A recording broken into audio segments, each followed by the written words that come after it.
Brought to you in association with Grendel Press. This is Werewolf the Podcast, a serial killer drama.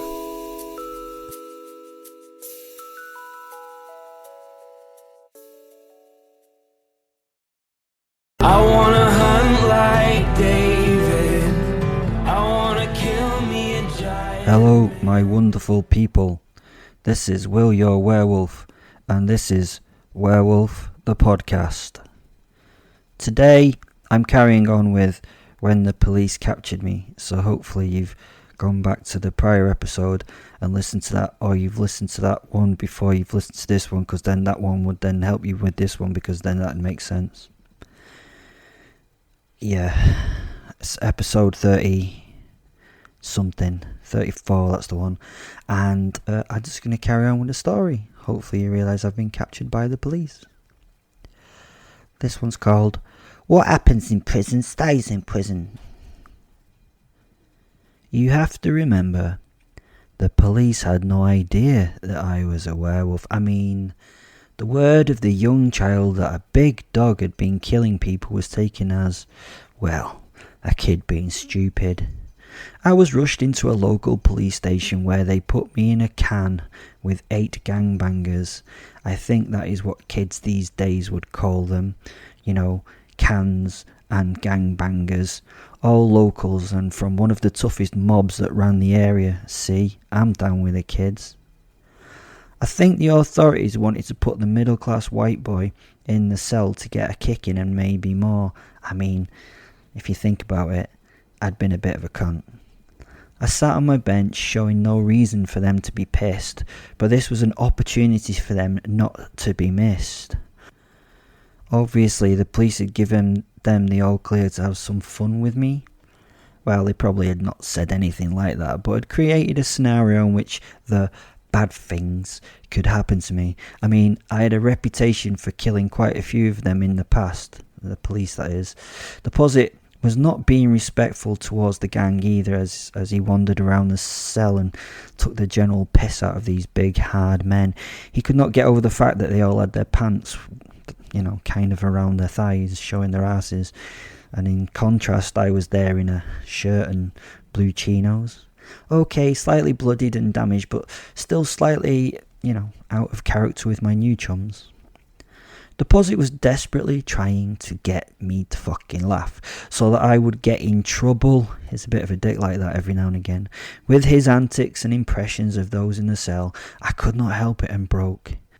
I always found him very amusing.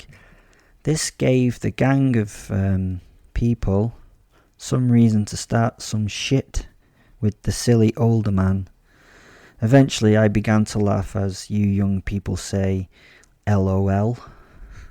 Means out loud, yeah, see? The gang were getting a little annoyed at this look of comfortable mirth and began to talk amongst themselves. I could smell the young men's discomfort at my behaviour. Was I not meant to be a snivelling ball of fear in the corner? I should not be laughing and seemingly enjoying myself as they did their combined group intimidation thing. I'd already worked out the social order of the group. Who was the leader, who's the thinkers, and who were the thugs. One of them was volunteered to make a move for the group. He came wandering over in his baseball vest with his obvious 69 as the logo. His jeans hung at the bottom of his arse cheeks, which seemed to make his walking a little bit more difficult. He had the intimidating walk of the young man from all around the world. He strutted his way towards me, swinging his arms away from his body, holding his arms out from his body as though he was holding 2 rolled up carpets.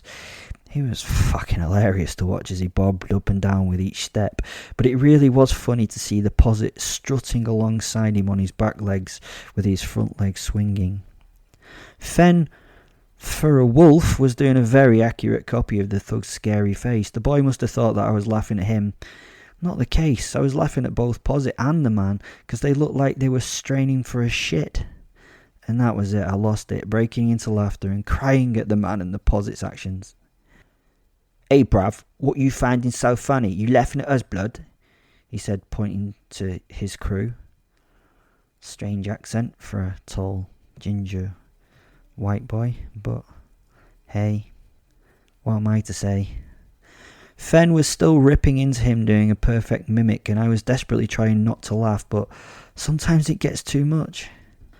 At times like this, I believe that honesty is always the best policy. Mate, I was laughing at the fucking stupid way that you've your jeans, blood. I've never seen anything as silly as that in my life. They're down by your knees. This upset the big posturing and very spotty white boy. He obviously was trying to impress his gang pals. It's funny, is it? Man, he asked me. You find me funny, disrespecting me in front of my brothers? He said, pointing to the rest of his crew. I leant forward and stopped laughing. My face became very serious very quickly. Yes, I am laughing at you because you look and appear to be stupid. I smiled at him. The youth physically deflated at this. He did not expect me to actually offer any kind of fight, I think. He turned towards his friends for some kind of support. They waved him on while the leader sucked his teeth at him. He turned back towards me, a little nervous now. I think I'd be having your shoes, man. They look my style if I was a fucking granddad. He did that shaky thing of clicking thing that, you know, that's dead cool when you're 15 while getting laughs from the others behind him. I looked down at my once beautiful brown boots and sighed. That somewhat hurt my feelings. I looked him in the eyes. These, my friend, are lokes. And although they do look a bit weird with no laces, they are a truly classic vintage style. I looked back at him, expecting him to understand. He then played his cards a little early. I mean, he could have tried to play the intimidating game a little longer, but no, he went straight into the threat of violence. I was so disappointed. I mean, he had no class. Not laughing now, are yous? I think I'm going to slap you up, innit? He now tells me. I had to kind of translate it in my head. And then encouragement came from the group behind him. Yeah, bruv, says another man. Slap him about, innit? I feel so despondent. Young people's vocabulary these days is terrible. I mean, did they not do enough reading or something? I mean, he took a little too long to make the first move. The nerves were almost getting the better of him. He had to do this to prove his worth. Then out of nowhere, he went to slap me as I sat there. I mean, that is just so ungentlemanly that he never even gave me the opportunity to stand to defend myself. As his right hand came towards my head, I caught it with my own right hand just before it made contact with my face. I stopped it dead in the air and looked up at him at that moment, making thorough eye contact with the man. And then, it was that moment, I saw his face change as he realised that he had fucked up. Yo, blood, have this, I said as I dragged his wrist directly down, dragging the man down towards me and pulling him off balance. He fell head first towards me as I sprang upwards in response, my hairline connecting with his jaw, hitting it full force. My reward was the wonderful feeling of the jaw and lower half of his skull deforming around my forehead as I took my head literally into his.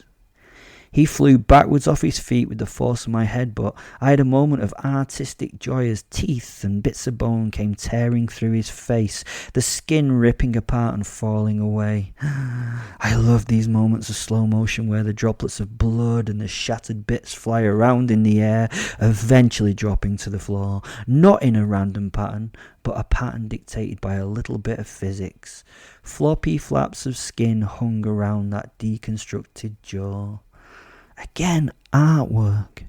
From the upward movement of strike, he was lifted off his feet and flew in the other direction. He continued to fall back, and when he was almost horizontal to the floor, I yanked his wrist towards me, getting a lovely popping sound as the shoulder dislocated, and getting him in response to the force to start once again moving towards me. As he came back to the vertical with his feet just off the floor, I added a right round kick through his body, my shin hitting his pelvis and crushing it in one blow. I felt it smash and break into a million pieces. It was shattered and would never be of any use again in the unlikely event of him surviving this assault. The destruction made me smile deep inside. The kick was a very nice blast with lots of power, which now sent the body flying to my left, where it collided with the bars before sliding down and hitting the floor. Oh.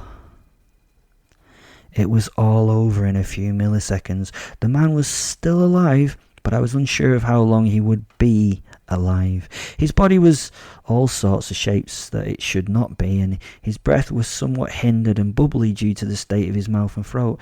He was now a jigsaw of broken bones held somewhat insecurely in a torn and twisted bag of skin. That would take a lot of quick work and brilliant problem solving to put him back together again by any surgeon. I bowed now to my attentive audience. Every eye was on me, and I pointed at them, smiled and dusted off my legs. I sat back down, spreading myself into the seat, legs wide and oozing my utter confidence. One of the brave members of the gang slowly moved towards the now cooling body. I could sense that the guy was dead. He'd gurgled a little, but he was done. The guys making a move to the body were pretty knowledgeable, as two of them moved forward to screen a third who moved in to check out the condition of their friend. They had some kind of idea of how to work as a unit. He's fucking dead, I told them and laughed once more. You guys should now stay in your side of the fucking cell, and I will stay in mine. Strange how none of our most helpful policemen have come rushing in to my aid. Your aid. Surprisingly, they all kept their eyes on me, but sat down on the bench. That I did not expect. I expected them to rush me. If they did attack, it would not go well for them, but I hate not being able to work out the thoughts of the sheep before me. Still, no police entered the room when I would have expected them to be here in vast numbers. This was a definite setup by someone. I was going to turn this now into a fun afternoon. Little did the setter-uppers know that they only fed the beast. I considered with my vast intellect whether or not they were doing this on purpose, but for maybe for another reason. Maybe they were trying to make me kill more people to get me in deeper shit. Bollocks. Too late now. Wow, this could all be a setup of a setup of a setup. Once more I smiled and laughed. Who cares, I said out loud. Fen and I giggled as we sat, considering what would happen in the next few minutes. They had no idea that it didn't really matter what they did. I had a lot in reserve if the shit hit the fan. Well, they were trying to fuck around with me, so that would mean now that I would fuck around with them. Perfect.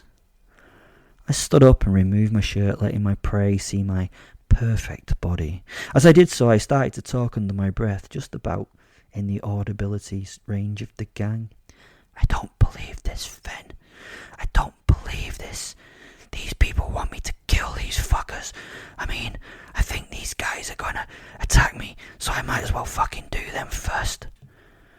Fen was now laughing at the discomfort of the men as they started to realise that the guy before them was actually maybe a complete fucking psycho who'd lost it. Look at them, Will. They're shitting their pants. It's a new feeling for these men. I love it when we scare these big hard guys. Breaking through the tough guy's shell is so much fun. Raising my voice now to somewhat of an oratory level, making sure the gentleman in the red corner could hear me, I began to reply to my posit. Well, if they don't think that I'm going to respond to this madness, then they're all wrong, Fen. Who the fuck do they think they are? I mean, they're trying to get me in more trouble by making me kill these fuckers, and I do not really feel like I have any choice in doing this. I'm gonna have to kill these. I'm gonna have to kill these fucks. Fen was on the floor laughing, his big wolfy head off at the reaction of the men across the cell. They were literally trying to get their respective backs out of the cell through the bars. They started to turn into upset monkeys that you find deep within any man's mind. They now became angry and scared animals, asking questions of me. Who the fuck are you talking to, man? And the such like. None of the human parts of them made sense anymore. They began yelling for help and banging at the walls and shaking the bars of the cage. These toughened killer criminals were begging for help from the police. The police that they hated. It was amazing to see all the different reactions of the creatures that now inhabited the cell with me. The crying, the angry, the lost, the silent, the broken, all trying to cope with a very bizarre set of circumstances. I continued with my purposeful warm-up, a few jumping jacks and a couple of hamstring stretches. Once prepared, I ran forward into now what was the braying herd. They did not even fight back, they just got slaughtered like the prey they fucking were. I got all but one before the CCTV noise and the gore brought the police station to my cell. I think they must have been watching on the telly, hoping that the gang would sort me out, but by the time they had reacted, it was a little bit too late. I had torn them apart, ripped and smashed, pulverized and pounded the living flesh so that the remains were impossible to discern from one another. To help the police, though, to get the body count right, I left a pile of heads in one corner and spread the other body parts artistically around the cell. It was like a bloody Christmas scene with guts and body parts hanging as decorative features. I had the last prisoner by the throat, holding him against the bars as I laughed and jiggled him around like a puppet. Who's a fucking hard man now? Who's a fucking hard man now? Who's a fucking hard man now? I asked him as I held him at arm's length. The guy was doing the usual boring shit of screaming for help and begging for me to leave him alone. I looked like the devil himself in my own mind, and what was left of his as I stood covered in thick, clotting blood and dripping with sweat and gore. As the officers arrived, I slowly squeezed the guy's throat until he went quiet and still. I felt the joy as my fingers sunk into his larynx and neck. They continued their compression and eventually tore into the blood vessels around the larynx, which burst, fountaining his blood onto and around my smiling, joyful face. Each time this happens is something I could just never get used to and never get bored of. It's a divine moment. As the police entered the room in which the cell sat, they were shouting stuff at me. I was in bliss as the red fluid ran down my face and body, so I wasn't really listening. I was enjoying this moment as the so-called soul of my latest victim left its now destroyed vessel. Well, that would be the case if God existed. As I lowered the dead man down to his knees, the first taser hit my body. I felt the electricity pulse through it, and it brought me out of this blissful state with a frustrating jolt.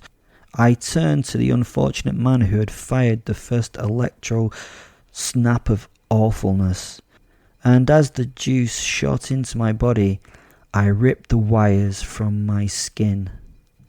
This was somewhat of an unexpected outcome for the officer, and he was unprepared for my reaction. You fucking knobhead, I told him. Not my finest insult, I have to admit, but I was not feeling too clever at this time. The poor firer of the electrical assault was not ready for what happened next.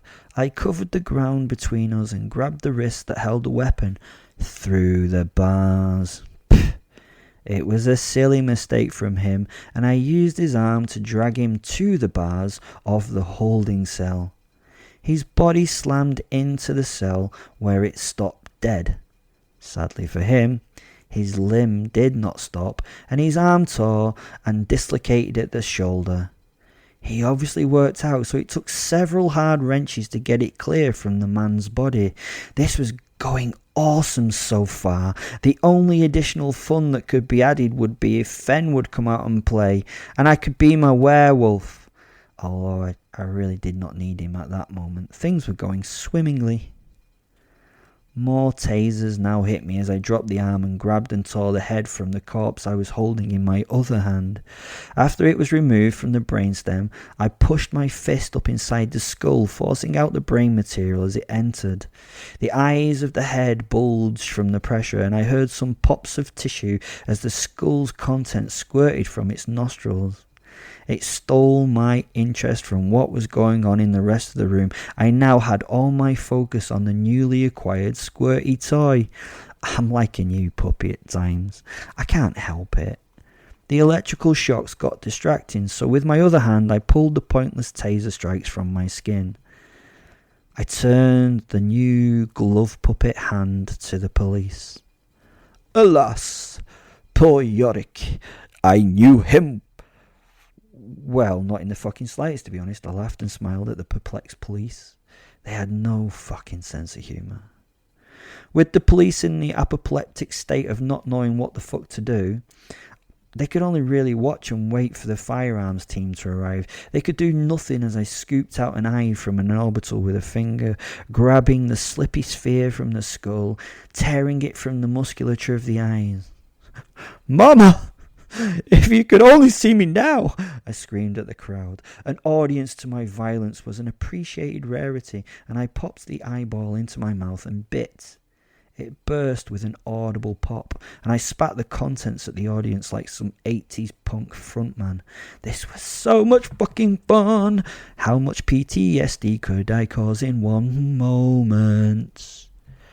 Just when they thought the horror and gore show could not get any more substantial, I ended the beautiful memory-making moment by throwing the head at the bars where it exploded, covering the cowering cunts behind it with lovely bits.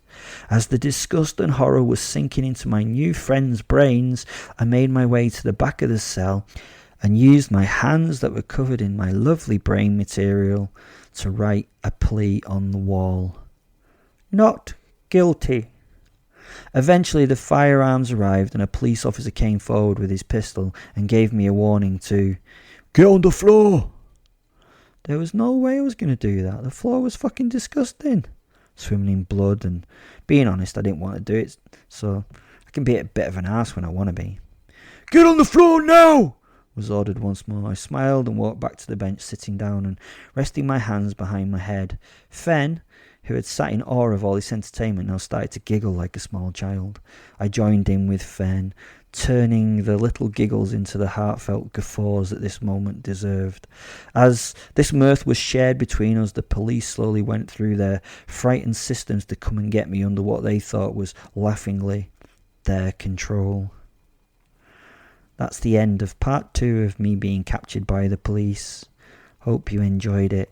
If you do, have a moment's thought to go down, and there's a link in the descriptor. That's it, support the show, and you could buy your wonderful host a coffee.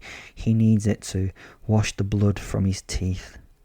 Also, if you want to come to the Facebook group on Facebook, makes sense, there's a link for that in the descriptor too. I've also put my Twitter handle in there, and you can buy a book if you want. You don't have to buy a book, by the way. If you message me, I could probably get you for free. It's a nice book, but it's up to you. Anyway, thanks for listening. Love you. Bye.